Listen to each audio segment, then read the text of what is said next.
Hello, everyone. Welcome to this episode. It's really good to have you all here with us today. I'm very blessed to have a dear friend, Darryn Breakwell, come on the show. Darryn and I met, I think, around 2012, would it be?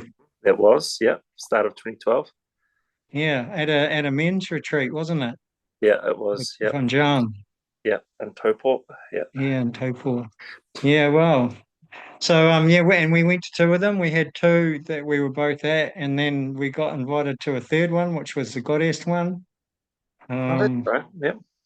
we, So we're coming back we now, yeah. yeah, it was really interesting because we were kind of asked to hold the masculine energy, and there was some interesting things that we may have had to step into that we were doing so well with just being ourselves that we didn't have to go into that process. Do you remember that? Yeah. Well, I just approached it as myself and just let happen whatever happens. Yes, yeah, it was beautiful, and yeah, and we lived in the same town a lot and hung out often, and but yeah, Mm, we haven't been in contact much for yeah, I don't think we've seen each mm. other since 2017 or something like that. Oh yeah, I couldn't even put my finger on it now. And I guess my life since around that time has just been tied up very heavily with being a teacher and everything that incorporates. It kind of absorbs so much of my time and my energy. That role that I've been into for the last 8 years. 8 years now. Wow. Yeah. Yeah, so Well, you're a Rudolf Steiner teacher. yeah, actually teaching for this is my 12th year teaching in the Waldorf philosophy. Yeah. Okay. But but I had a little break, and it's been 8 years nonstop now, which to me feels like quite the feat. Yeah. Yeah. Yeah, it's an incredible journey. I mean, I feel being a teacher of so many interesting beings, Mm. because how many do you have in your class? Well, I started with 31 about 6 years ago. No, sorry, just over 4 years ago, down to 24 now, but they're the same group of children right through. So you're in Yes. this interesting situation where you're really building these quite strong relationships over a prolonged length of time. So it really brings a different kind of dynamic to the student teacher relationship. You almost become a school parent to them. Um, and I can think because you know them so well, um, it actually there's this opportunity to put a whole lot more energy. Not just it's not just teaching them in that philosophy, reading, writing, maths, but it's really looking at their integration as a whole human being, and you get into I think more the emotional and mental health aspects too, just by knowing them so well. And when you have that relationship, you do want to just help them. Um, so you go quite deep and you do pour a lot of energy, I think, into them being in that situation of knowing them so well. Yeah. Yeah, for sure. I can imagine. And does that, like, knowing them on that level, is that kind of a constant within your teaching environment? Like, so you're teaching a class in a Yeah. certain topic or theme or whatever, Yeah. but you must be aware that, well, that person there's probably going to respond this way if I Mm. say it this or teach it that way, and that one's going to be like that. And so you have to kind of find an even field, or Yeah. how do you go about it? Well, you're kind of hitting the teaching thing on the head there, but because you do have a bunch of individuals and they all learn and respond in different ways, so you need to really have a varied approach and say things 3 times in 3 different ways. And you know that kid sitting in the corner so well that they're about to do this, but in the meantime you're focused on something across the room with the knowledge that something else is about to go on across the room. So it's this continual juggling of all these balls. And I guess the advantage is you know them so well, and you probably can anticipate so much, but at the same time having that holding that all in your head is quite the thing. I think that maybe people who haven't taught before don't quite appreciate Mm. about teaching how much you've got to put a cap on it. You can't take in everything. You'll run yourself into the ground. But there's no end of things to reflect on and contemplate and decisions to make when you're in the classroom teaching. That's for sure. And do you have to stay pretty close in the regime of what it is you're teaching as far as the schooling, the Rudolf Steiner philosophy, and you have to keep it Yeah, pretty steady to that, or yeah. do you have flexibility within your individuality as a teacher, as a person? There's both of those things happen. Rudolf Steiner was a big proponent in teaching out of a teacher, and that what you're teaching is in front of you, as seen in the children. So it's like, what are they asking from you? And and the guide, I guess, is that there's a selection of main lessons each year, what is what they're called, that Steiner recommended, and certain topics that kind of match the developmental age and stage of the child. And so you get that direction. But within and you sort of have to get yourself up to speed with why you're teaching those things. But once you've done that, it's really your connection with the children and sort of having them show you what they need, and intuitively, at the same time, intuitively trying to respond to what the spirit world would be asking you to bring forth for them as well. So there's this real dynamic relationship between student and teacher in terms of being able to tune in and know what is the right thing to do and present at the right time. Mm. Mm, With some guidance from a curriculum. Yeah. Yes, yeah, yeah, right, right. So interesting. And is that yeah, and so how many students do you have now, and how do you manage that when maybe five or six are asking something different of you at the same time? Yeah, it's an art, and you also have to recognize you can't do everything all at once. But it's just sort of making these mental notes about, okay, this happened in this lesson, so what might I add into a next lesson or do next time that fills in maybe some of the gaps, or the things that you could see perhaps some of the students didn't understand, or their needs weren't met at that time. Because obviously you're never going to perfectly meet the needs of 24 children in every lesson. But I think over the course of a week and a course of a month or a term, you can do that. Um, and yeah, I think that speaks to the art of teaching. Though it's a really dynamic thing. It's not just a set lesson and everyone does it the same way, and I have the same approach every lesson. It's this ever evolving thing, especially teaching children over a period of 4 years or so, and this class I might have for 6 years. You have to change as a teacher because they change as children and start becoming young adults. So it's a very dynamic process, with no black and white, right or wrong approaches. They'll never work because of the infinite diversity of humanity and the human beings in front of you. Yeah. Yeah, yeah, it's really special. I mean, I can understand that it's difficult, or let's say challenging in its own rights, which always brings so many blessings. And Yeah. then within that, it's like you're saying, having to manage yourself. So, like, Yeah. one part of that, I would ask you, as a collective of teachers, do you come together at certain times and help each other to support each other through sharing how you go about certain circumstances and things like that? And Mm. the other part would be, do you not take your work home at all, or does it have an aspect of coming into filtering into your everyday life? Yeah. So yeah, teachers work quite collaboratively outside of the classroom during lessons, because obviously you're on your own, and so you do actually have long periods of time where you are on your own, and to not have extensive adult contact during those times, you sometimes begin to wonder, gosh, is this going all right? Because you're just in the thick of it with a bunch of children with no other sort of adult as a reflection. So sometimes you do sort of think, how's this really going? Am I losing my mind here? Is this all right? But there's weekly staff meetings and lots of informal conversations with colleagues, and I'm very lucky. I'm in a place where uh, there are lots of good supportive conversations to be had with colleagues. And the other part of that question was the taking work home. Well, as I've gone on in my career, I've made more and more of a point in every which way not to take work home. My first year, I started off in an early childhood centre. Every night I'd be lying in bed worrying about this child and this child and this child and that child, and not sleeping, and actively carrying concern as I was lying in bed trying to go to sleep. And I learned I fortunately learned very quickly, because I'm sure if you didn't, you wouldn't last long, that you have to find your ways to leave it behind.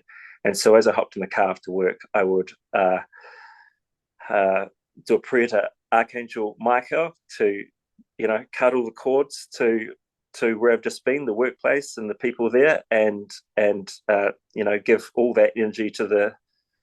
Well, I can't remember what it was a long time ago now. I don't do this anymore. But it was either like it was this idea of taking that energy and transmuting it into light, and leaving it behind. And I found that sort of within 5 minutes of the car ride, which was probably more like 20 minutes to half an hour, I had let it go. I actually got home and it was gone. And it's the same thing in going to work and in the Steiner philosophy. In somewhere, because Steiner did hundreds of lectures and untold books. Somewhere he speaks about stepping into the classroom in the morning, being completely clear and prepared for the day. And so if you had an incident on the motorway and that upset you, or you had an argument with one of your children before you came to work, or your partner or something, or something carrying for last night, the idea is that you can step into that classroom and not have that affect what happens in the room. So this advocating this sort of clearing of all that other energy, so you can become this sort of clear vessel and channel and pure beingness for the children as you walk in the room. Easier said than done, but again, that's a process to master over years. It's not something. If someone was new to that, it's not that you're going to be able to do that tomorrow, but just like anything, you practice it and you start getting somewhere with it. Yeah, I find that really fascinating. Because and a lot of what you're sharing, I feel, was part of the just spiritual way of being as a human in Mm, the world, and the energetics and interaction and interrelationship with all mm, things and mm, people. mm, Um, and on my journey through evolving and having tools and skills and looking at things and what works, for me now, the biggest thing I can have for myself, do for myself, is set my field before I go out. So I'm really in my center, and mm, I'm not getting so affected by other energetics. So mm. that's basically what you're saying you need to do as well for it, coming into your Yeah, classroom.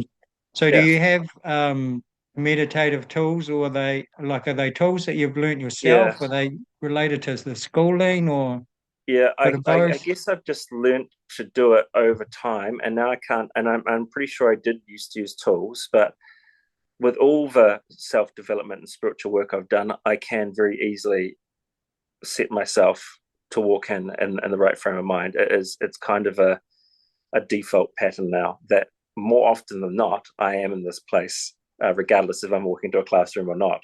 And when something upsets me, I kind of move through it quite quickly. Um, and I think if you're talking about tools and everything, and there's probably a huge number of tools you could use to work on that. But it is, as always, finding the thing that works for you as an individual, and what works for you will be actually different to anyone else. It might be very similar to another person, but and this is where I think your own individual intuition has to come into it.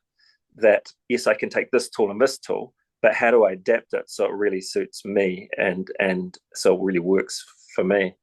Um, I'd say that's the same thing about everything in this on the spiritual journey. I mean, there's any tool as it is, as you receive it, is not necessarily completely aligned to who you are and your journey and your needs.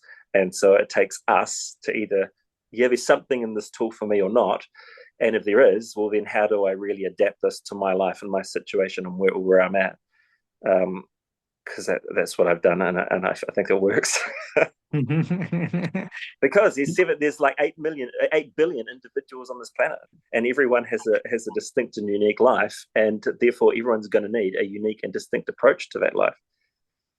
Otherwise, they wouldn't be unique and distinct. That's Exactly. the I love magic. it. That's it. Yeah. Yeah. And I love it because you have to have that resonance. And I've found, sometimes there's certain things that have that resonance, and then at some time along your journey, you find, okay, that's not that tool anymore that works for me. I have to find a new one or adapt it to my frequency now. Yeah, absolutely, and that's what I've actually been thinking the last couple of days. I mean, there's all these things that work wonderfully, and you discover it, and you think this is the greatest thing ever, and this is the answer, and it works for a couple of years, and then all of a sudden you're like, that's great, it's still great, but it wasn't the be all and end all I thought it was. There's Yeah. another layer of the onion to peel back, and another thing to find to keep, keep evolving and keep transforming. Um, and again, that's because there's not just not one way to be, and there's not one spiritual journey to have. I mean, there's 8 billion spiritual journeys on this planet, and everyone is valid. Um, and I think when we start realizing that, we'll get along better as a planet. That we realize everybody's journey is sacred, and Hmm. everybody will absolutely does have a different approach to life. And we spend so much time trying to align ourselves with another, and be part of this group and be part of that group. And through that process, I think a lot of the time people lose their and their chance to have a really individualized pathway forward. Why do you feel that is? That people lose themselves like that? I think fear is a big element.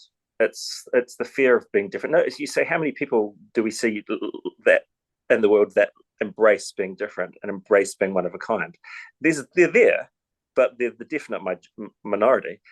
And I think the reason for that is there's a certain amount of courage that's needed to do that, and to really put yourself out there and go, hey world, look at me, I am as I am, and I don't need to do this, and I don't need to do that to fit in and be in the world. I can be as I am. But we naturally, and this is probably something to do with our history and our psychology as well, we form together in groups. We feel safer when we share beliefs with others. We feel more confident in ourselves and more safe in ourselves when we find a group of people that believe exactly the same thing we believe. It's like, oh, I must be safe, I must be all right. If all these other people believe exactly the same thing as me, then I must be right, and therefore I feel safe. I think it's a little bit like that, at least. And do Um, you feel that part of that could be like that self-critic?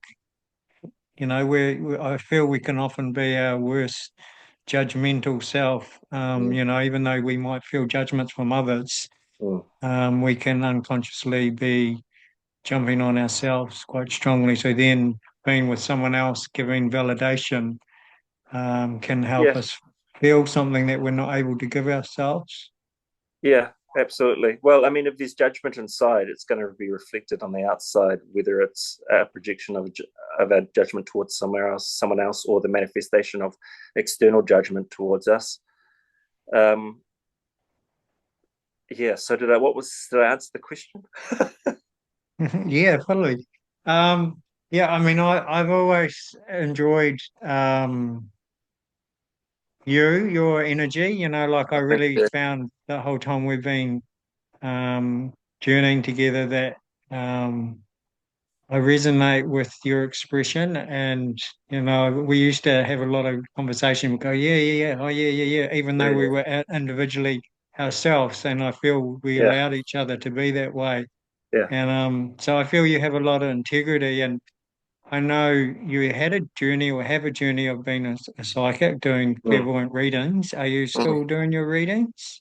I slowed down a lot with that a couple of years ago, because I just wasn't handling the workload of being a teacher and doing readings. And I also, at the same time, have picked up studying psychology through Massey University.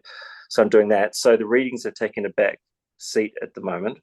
Um, I estimate I did between 400 and 500, and it was an amazing experience. And I learned so, I mean, every reading, I mean, I got as much out of it as I think the other person did.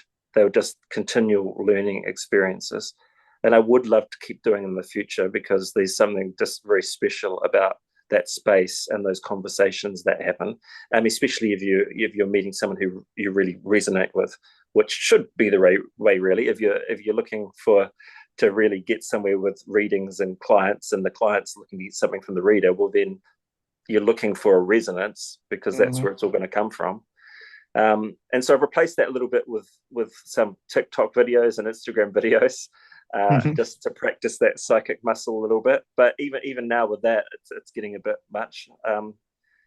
And so I'm finding a new balance in life between work and study and doing those readings. And right now the readings have taken a back seat, but I have a feeling I'll be back doing them in the next 5 years. I'm going to need to take some time out from teaching, I think, and really commit a little bit more to study. And at the same time, I'll need some kind of income. So I think probably in between 2 to 5 years, I might be stepping into that again, which will be Okay. exciting. Yeah. Yeah, awesome. You're awesome. So in your psychology studies, how long do you do that for? Because that's a big undertaking with, being a teacher as well. Yeah, yeah. So if it was just purely part time, which would be one course a semester, it would take 10 years. So I've done 2 of those years so far. But again, I'll have to take some time off from being a teacher and do I think, a solid 4 year study in some way, shape, or form going forward. Mm. And that will be to achieve a master's in developmental and educational psychology, which then could lead onto an internship, which would allow me to be a registered psychologist, which gives me a lot of options. And at the same time, there's this amazing thing I think happening in psychology right now, whereas they're really waking up to, I think, the spiritual world, and this seems to be coming through this recognition of the importance of indigenous psychologies. And in indigenous psychologies around the world, there's this element of interconnectedness with the human being and everything else around it in the living world. And that's not something psychology traditionally has been interested in. They've been interested in looking at the individual and an individual's traits and what's happening inside them, and not taking into account that they live in this broader world, and especially not taking into account what indigenous psychologies do, which is the concept of the interconnected human being. So it excites me to have this sort of spiritual background and now to be studying psychology, and at the same time seeing, because of that spiritual background, seeing how it's sort of seeping into psychological thought, which is great, because it's kind of the saving grace for me in doing psychology. If it wasn't for that, I might struggle a bit with it. It's amazing. I love it. I love it. I feel you'd be a great psychologist because of just what you've said, your um, knowing of the spiritual realms and their interconnectedness. And I also found with you, you're a reader who empowers people. You're not someone who's going to tell you that your ideal partner is going to turn up in April the Mm. 22nd. I've Because had we people know, do that to me. It doesn't work. yeah, and I mean to hear you've done 400 or 500 readings, I honor you because you wouldn't give someone that kind of reading. So if someone came to you for that kind of reading, you'd say, "I'm not the guy. I'm not the reader for you," because I know you have that integrity and. So it's beautiful that you can honor yourself and still be busy and help empower people through when they're in a place of query or wanting answers, and you're able to give them assistance to find those answers within themselves, Yeah. and their interconnectedness and they're relating to, yeah, our environment is as important as what's going on inside of us. Mm, mm. Yeah, and yeah, that makes me think about, in readings, predictions are possible, and occasionally I make predictions. But if I ever make a prediction, it's got to like basically hit me in the face and be screamed at me. Otherwise, I steer well clear of them, because the danger is you're messing around with people's hopes and dreams, and you want to please them by saying saying the things they want to hear. But if the things they want to hear aren't there, then yeah, you don't want to be saying it. Um, and the integrity is really important, because if I can't help people through it, then I don't want to be doing it. It's not the number one thing wasn't to make an income. It was to actually be of benefit, and that's the same reason I got into teaching. It's not I could have made better money in other jobs, but it had the meaning in it that I'm looking for, and I look for meaning in everything, because that's just, without that I don't see a whole lot left. Mm, Yeah, beautiful, beautiful. Yeah, it's important, isn't it? And we I feel in the everyday life we get a little bit lost in that busyness. And you were mm, talking about how busy your life is, but you mm. still have meaningfulness within it. Yeah, and when you get too busy, though, that's the thing. I went to this conference it's called a Callisto conference. It was for the whole of New Zealand. It was to do with Steiner education and healthcare and biodynamics, and I did a course on a workshop on burnout. And the guy taking it said, if you're operating above 80% of your capacity every day, then that's too much. You're going to burn out. And I'm someone that likes to push 100% all the time. But now I realize I've got to learn to take it back a bit. I'm not actually Superman. I did think of myself as invincible at one point, sort of, but I'm not, because I've been operating too much. And now there's this realization in my life at the moment that I do need to peel it back. I do need to not think so much, not be so. My thing's being so active in the head. I could certainly be more active in the body. That would be fine. but but my brain races, and it's continually going, thinking about all kinds of things, not in a bad way, not in a anxiety, anxious way or a worrying way, but just I'm almost addicted to discovering and figuring out and problem solving. And I just need to take that right back right now and get to more the 80% mark and just give my brain a break sometimes, because it's actually getting really fatigued. Mm. And I And think what kind of things do they suggest to take someone like yourself from 100 to 80? it's I think everyone probably has a good feel of their capacity to work and how far they are from 100%. 100% being your limit, although the idea is when you're burning out, you're already pushing over 100% and you're actually doing more than your capacity allows. Mm. So it's just, and I think especially, I don't know, I think in New Zealand there's this real culture of, oh, you need to work really hard to get anywhere. And so it's built into people's minds all the time. Hard work is important. Keep working hard, work harder, work even harder to get somewhere. And it's quite damaging. It's actually, if we want to be able to sustain ourselves and have a long and happy life and enjoy our work, then we don't want to keep working harder. We want to pitch it about this 80% capacity mark. So, and I think each individual needs to get a feel for themselves what 80% capacity is. And don't be afraid to have that extra hour of self-care time, or leave that piece of work till next week. Because otherwise, if you're just working above the 80%, getting up to 100 and then pushing it beyond, it's unsustainable, and it's really detrimental to your mental health, and then which would link on to physical health and create all kinds of other things in your life that you're not necessarily wanting to manifest. Mm. And I think Yeah. there's a real push. I think the millennials are getting it right. There's a lot of talk about millennials not wanting to work in the same way as the boomers, but I think they've got it right. I think you've got to give credit to this younger generation, that they've got a real keen sense of the balance that's actually required to lead a happy and fulfilling life, and it's just not necessarily supported by society yet.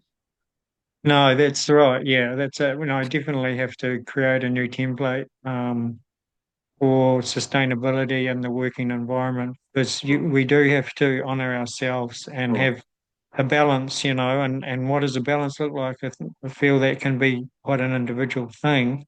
Mm. However, I think Absolutely. there is an umbrella there of, okay, well, knowing how to just be quiet for a while and actually do nothing, and nothing Mm. means nothing, Mm. actually, like really, and being comfortable within that. And because if you're not comfortable doing Yes, nothing, then you're doing something again, and there's yeah, a stress to it. Mm. yeah. So yeah, there's that. And again, that comes down to each individual taking that responsibility and Mm. seeing what serves them and what doesn't, and Yeah, having the willingness and the courage to make changes. yeah. It's taking out the shoulds. I should get up now. I mean, when you're enjoying sleeping, there's this voice that Don't goes, shit "I on should get up." yourself. Yeah, and so we in life we have all these shoulds, but how many of them are accurate? Not many. They're just, it's social conditioning. It's what we think we should be doing. It's not actually tapping into what spirit is inviting us or showing us is possible for us. It's just going by, and this is probably the whole world, one of the whole world's challenges at the moment. It's breaking through those constructs of how things should be, or this is what's supposed to happen, or this is how people are supposed to be. It's people. I think when we talk about freedom, real freedom. We're talking about everyone's own ability to lead their life the way they want to lead it, and through that, you can just bring out more and more love and more possibility and more creativity. Just I think that's the truth. I think I've gone off a tangent here, but that's this idea of really what this idea of freedom. It's freedom of expression and freedom to be who you are. And if you have that, then there's no way you can be uh, trapped. Hmm. Yeah. Yeah, and I feel that comes to a lot to do with sovereignty, Mm, and I feel there's for some a bit of a misconception about sovereignty because a lot of people look outside of themselves for sovereignty, mm. whereas sovereignty can only happen when you truly know yourself. Yeah. It doesn't, and then you relate to everything else, and then the Yeah. byproduct is you have a more sovereign life, Yeah. but that's because you stand in your own power and Yeah. you know that you're loving and creative and expressive and you care and you're empathic and Mm. all those beautiful things that come with knowing who we truly are Yeah. and Yeah. expressing from that place, and like Yeah. we said earlier, not being caught up in other people's pleasing or needing validation or whatever, that to be okay to just be yourself. Yeah. And Yeah. yeah, and Absolutely. it's interesting as well because you know for some of us who know that, it's quite easy, but I feel in the realms of society and everyday life, people see that as an individual thing, and it's ego, and it's you think you're awesome and better than anyone else. But from a heart resonance, if you love yourself more than anyone else, and you're the most important person in your life, and you're able to get into that place, you can Yeah. give so much more of Yes. everyone else. Yes. Yes, you cannot. If you're truly loving of yourself, that love is going to be passed on to everyone else. It's impossible to love yourself and then not love everyone else. It's one and the same. Um, and absolutely, and someone who's truly in touch with themselves and their creativity and their intuition is automatically going to find their way into union with others and relationship with others in a positive way. It's like it's not selfish. It's like you're doing the best for you and everyone else by Mm. attending to your needs and getting yourself right. It's a win-win. There's no trade-off. The trade-off is when you sacrifice and then you go to engage with other people out of your own sacrifice, and the energy of that engagement is off, and it's going to manifest more situations that are off. You know, it's it's if every single person on this planet was to become the best version of themselves and that highest vibe, and clear through their trauma and forgive and learn to love, well then that would be living in a utopia. It just has to be that way, Mm. because everything would just fall into place as a matter of sort of living in this synchronicity of love, and everything happens at the right time and in the right order and exactly how we need it, because we've let go of all the, I don't want to call it garbage because it's not a very loving term, but we'll let go of all the heavier stuff. Let go of that darkness, which is essential for our learning. But it's always good to get a bit of lightness in the system.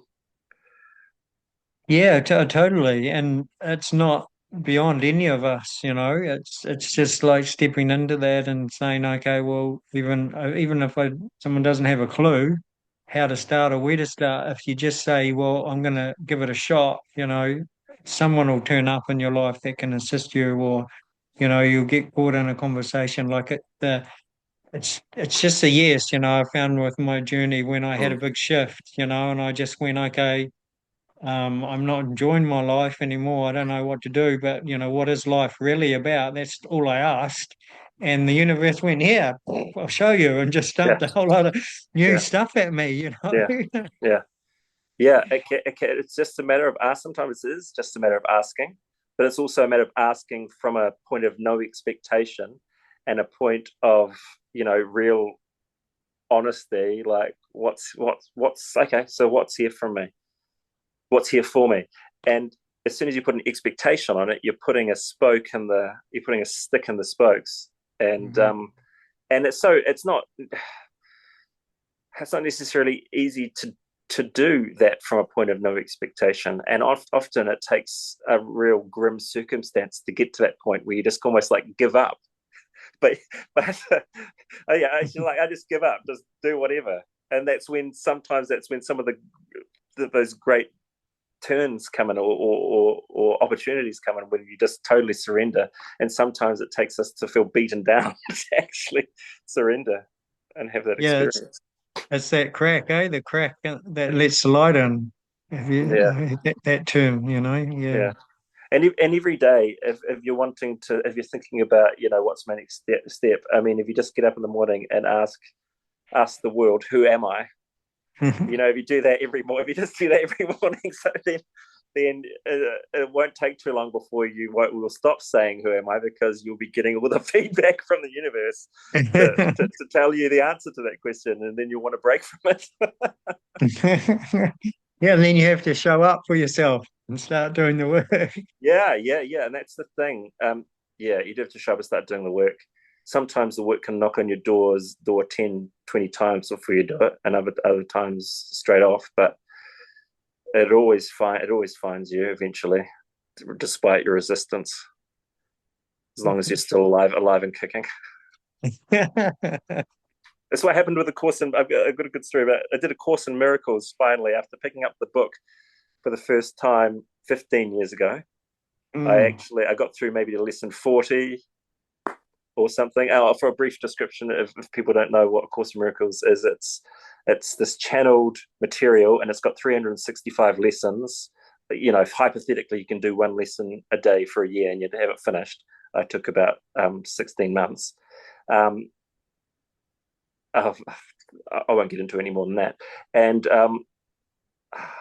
I just got the impulse that I needed to do it again, and I was like, right, I need to find the book. I had there's the workbook, the textbook, and teacher's guide, and I had the workbook, and I thought, no, to do this, I want the whole lot. It was just another another ability to kind of push it away if it didn't work out. And I went online and looked at books, and they were like copies were like $140. I'm like, poof, I'm not paying $140. So what else? What else? What else could I do here? I'm sitting basically right where I'm sitting now, and I just got the vision of the bookshop down the road, or down the corner, down the road, around the corner, not too far away. And I saw the book sitting in the bookshop, the book I was looking for, and the I don't hear literal voices, but it's like I get the words implanted, and it said, "Go now, go now." I'm like, okay, and I'm not a very spontaneous person, so I'd be more likely to leave it tomorrow or next day. But I'm like, it was clear, because go now. So I literally picked up my car keys, walked out. I got the wallet too, because I thought I'd need to pay for this if it's there, and drove straight there, walked in the door, straight to the part of the bookstore where I saw it. And it was sitting there on top of a pile of books, A Course in Miracles, the one I was looking for. I picked it up and opened the cover, and had free on the inside. And I walked out of the shop with the book. Wow. And I do sometimes wonder if that's what I needed to actually get through the whole thing. If I needed that stunning start to it, that in my face, this is what you need to do. So I could actually do the whole 365 lessons. Anyway, I did it. So I think it probably helped quite a bit that that's the way I started. And it's that kind of magic when it's just time. When it's time for something, it'll hit you in the face. You can't Yeah. avoid it. And And that was the most transformative thing I've ever done. It was incredible. Yeah, mm, wow. Yeah, we're always supported, eh? It's just yeah, that asking the right questions yeah. and being open, like not being attached to how it'll come about, but being open, and then, your beautiful intuition just come in, and you saw the vision, and boom, it was right there. Yeah. That was, it was some of the most clear, precise, um, communication from spirit I've ever had. There was just no mistaking it. I mean, as you could probably see from the story, I mean, I just went with it. It was there. It was like boom, boom. It was like this feeling of like a giant banging on my door kind of feeling to it. I'm like, okay, I'll do that then. Yeah. Good on you. It's interesting because you're the second person who's talked about the Course of Miracles to me recently. Right. Yeah. Yeah. And it's really interesting because a lot of us in the spiritual community have real trouble with the words God and Christ and the Christian context. And it does talk explain I guess there's sort of an explanation of spirituality through that using these Christian terms. And through at the same time I reconciled for myself the word God and the word Christ, and I really sort of opened up to what these things actually are, Hmm. and especially, and now I've come to the point of really aware of what God and Christ is, uh, that I believe it is right now. I could just see, the last 2,000 years and just the absolute nonsense that's gone on around that stuff, and how what a shame it is because actually, at its core, um, what God and Christ is incredible. But it's just been so distorted beyond belief. And I think for some people that can be a stumbling block to getting going with A Course in Miracles because it talks about words like, you use the word Father and Christ and things like that, and I don't blame anyone for having issues with those terms. Yeah, well, that's huge, isn't it? It's right through Mm. humanity, all that Yeah. dogma and yeah, distortion around what you're saying, God and Mm. Jesus Christ and Yeah.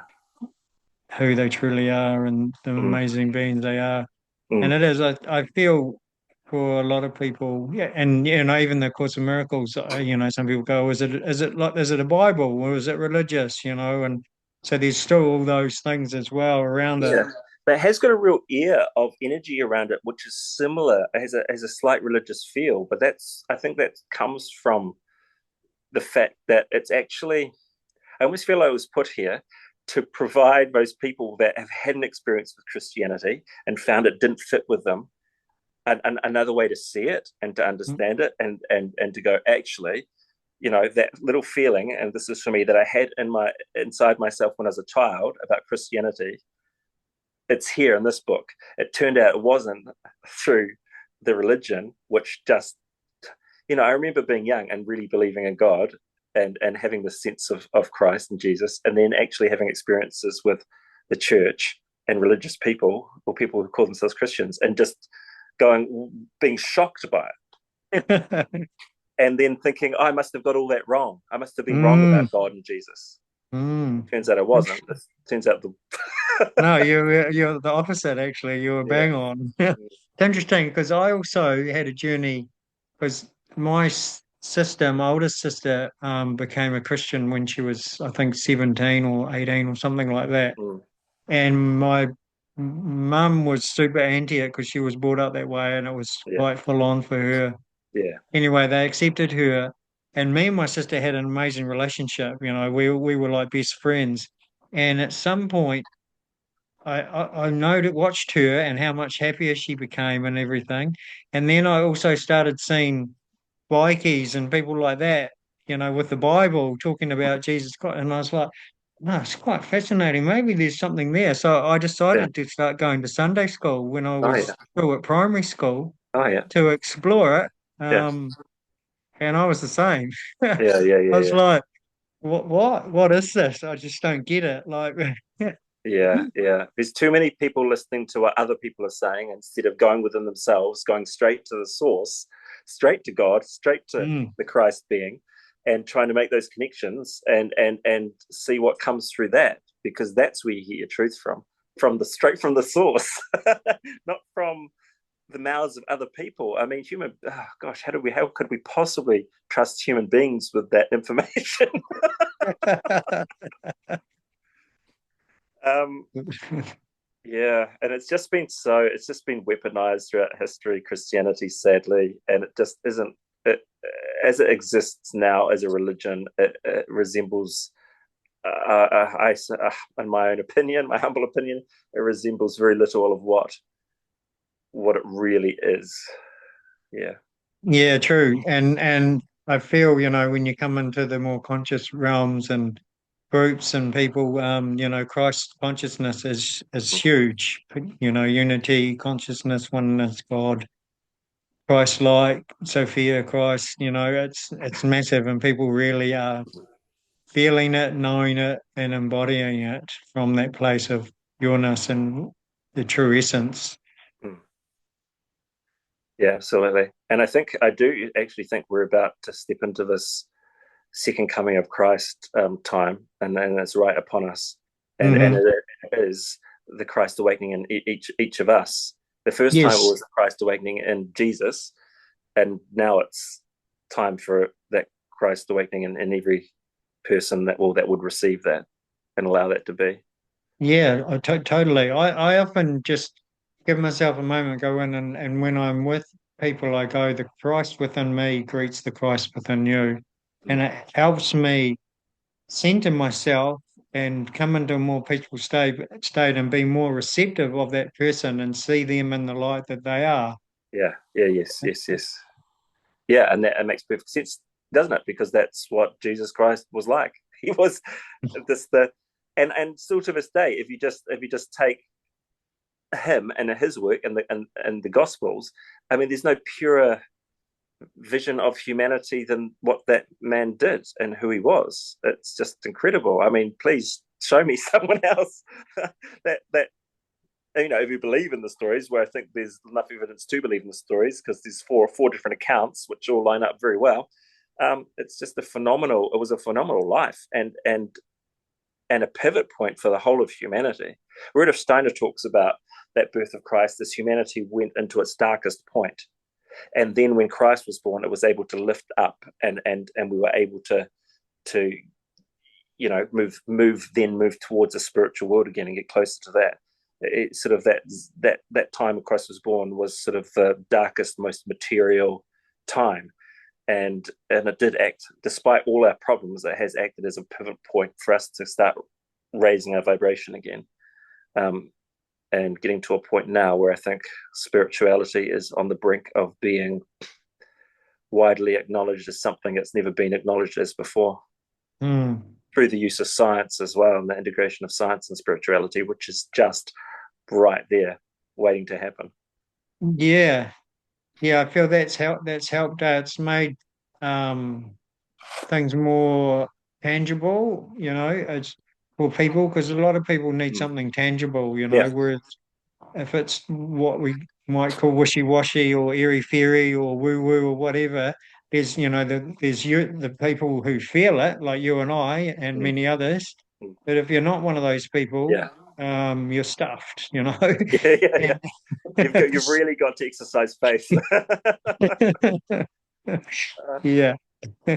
Yeah, You and I need think that crisis event to come in and yeah, yeah. Well, that's what it takes. I mean, this is the thing with near death, and these hundreds of documented near death experiences where the person before was like an atheist or had no concept, and they go through this experience, and all of a sudden they come out and they're just talking about the spiritual world. Mm. Um, so those things happen, and I think for some people they're unfortunately or fortunately, depending on how you view it, required to meet the spiritual world themselves. And it is for that contrast and for heavy and tough things happening that we can find, that we can come out of those with the most light. Um, Yeah, I mean it is how it is, like again, I went to say the same thing as you. It's unfortunate, which we don't know really whether that's true or not. It's just interesting that we seem to need to go into that dark place before we really start to question our reality and our existence and the way we relate to life and allow the light to come in and start shining on things and then we get into asking more questions and investigating and then starting to sense and awaken our senses and it all just unfolds, and yeah. then you're on the real journey, and that journey doesn't end, like we said, when we find Mm. things that are in resonance in some point, they're not, and that's because we're on a journey, and to just embrace that, but to know that. you can come into a place where it's beautiful, and sure, there's going to be challenges and heaviness within that because that's we just have to shift so much, and it's within our being, and our body carries so much on Mm. many levels, all of our bodies. So, spiritually, physically, energetically, emotionally, mentally. So, Mm. And you've still got 2 feet on the earth. And, yeah, and if you've still got 2 feet on the earth and you're here, it means there's learning available to you. And we either sort of can go through with this real openness to receive whatever's coming our way and have no and the other important thing too, have no expectations about where I'm going or what could happen or what might happen, and just I'm open to whatever it is, my highest good and greatest joy, and receiving that and that coming towards me. um you know if we can stay in that state, we won't have so much of that darkness hitting us. It's not that we won't have tough times, but we're almost more prepared for it by being open to whatever comes our way, and whatever comes our way, knowing it is for our growth. It is to make us more than we were before. And there's that pop, and this has become, it's an old thing, but I've noticed it's become very popular again at the moment. It's not what happens to you, it's how you respond to it. mhm. That's have you noticed that recently? That's become. I've just noticed it's getting, unless it's just my my own expression. It's just coming at me from all angles, that statement, and it's true. And I think you're open. Yeah, it's not, and I go a bit further than that. It's not just how you respond to it. It's are you ready for it? Are you open and ready to receive that? And when it arrives, you're going, wow, look at this. This is here for my learning. Because it's all very well just when something happens to go, oh, it's about how I react to it. But you need to set yourself up to be ready to react to it in that way. You can't just all of a sudden have this tough life crisis on your hand and expect to go, well, I'll just deal with this, in the best way possible through my reaction. You need to Yeah, sort of work true. on that before that happens. Yeah, yeah. Have the tools, and like you say, I think you hit on two things. One is receiving. Are you ready to receive? Because I feel that's a big part of what we really need to learn to embrace is Mm, how to receive. mm, Um, and also, I feel for some, who are very connected, it's very easy to do the spiritual bypassing and just shoot off into the higher realms and go, well, I'm actually fine. I don't have to feel that stuff down here. But yeah, no, that's not how it works because, like you say, feet on the ground. We need to be here on the planet. We yeah, chose to be here. It's super important. We need to anchor the codes, yeah, and it's yeah, through our body on this earth. yeah. That That's essential. That's it. that's so important because we're in the state where we're having to find all kinds of balance, and it's almost like there's this fulcrum point and there's all these things to balance in around it. There's this need right now to balance heaven and earth, you know and like you just said, there's a need to balance the masculine and the feminine. There's a need to balance light and matter. Well, I think it's very important right now we find balance in all these polarities that we experience in physical life, and that's definitely one.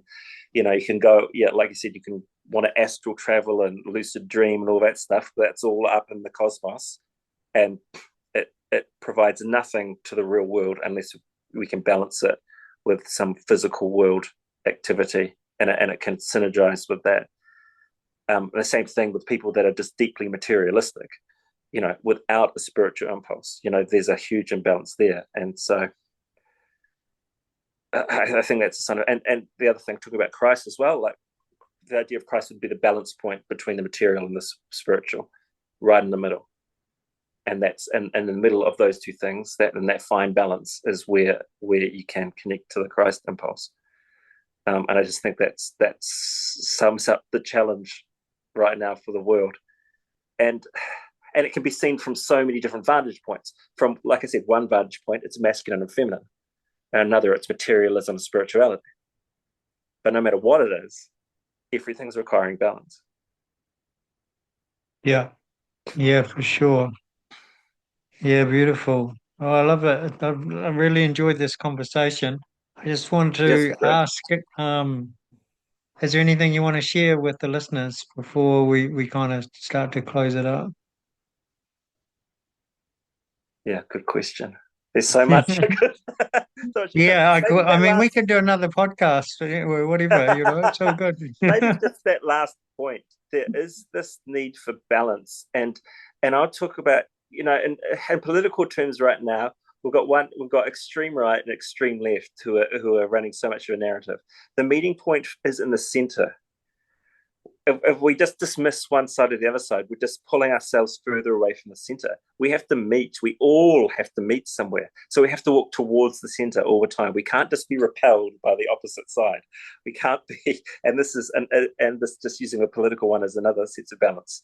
Because I, I was in a workshop and someone talked about the presenter was talking about um, I'd love to, obviously I tend to be more left wing. Not that I'd want to label myself, but and it was a room full of people that were probably more inclined to go that way. And the presenter was talking about, wouldn't it be great to say to someone on the right wing sometimes, it's a great idea. We should get on board with that. And I'm like, yeah. And I just looked at a couple of faces around me going, shuddering. But see, that's our issue.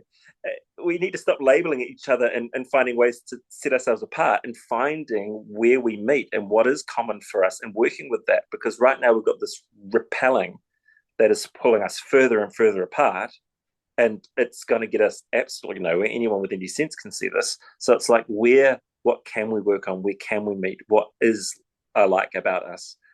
How can we give to each other despite, our different standpoints? I mean, that's the only thing that's going to save us, because right now, if we keep getting more, if division keeps increasing, it's just going to get harder and harder for everyone. And it's also the people near the center not buying into all the rhetoric as well, and just staying and just getting back to yourself. And the answer to it all is, finding your center, finding your Christ self, connecting with your higher self and bringing through that wisdom and just operating out of that and operating out of a synchronicity and flow of life, and not getting wrapped up in such a large amount of nonsense. Beautiful, beautiful. Love it. It Love was, it. it was, thank you so much for the opportunity to talk. I've really enjoyed it. Yeah, you're welcome. Yeah, I mean it's cool. I love it. I haven't done one for a while, and we haven't connected for a while, but I just knew it would be beautiful because yeah, I love you, brother, and you Yeah. always bring beautiful light, and um, yeah, it's always good to bring people on the show, and Yeah. we like you say, we've all got our perspectives, Yeah. and so it'll speak to some people, and other parts will speak more, and some won't, and da da da, and this and that, and That's the and it's beauty of all good. life. Yeah, Yeah, yeah, I'm sure I won't get trolled as much for this as I do on TikTok, so that's that's all yeah, right. You're gonna have thick skin to be on there, I tell you. yeah, yeah, for sure. All right. Well, thank you, my friend. Grateful to have you on, and thank you everyone for listening. And yeah, may you journey well, because we're on a journey, and yeah, embody your greatest higher self and expression, and don't be shy to just be you. Yes, well said. All right, go well, everyone. Thank you.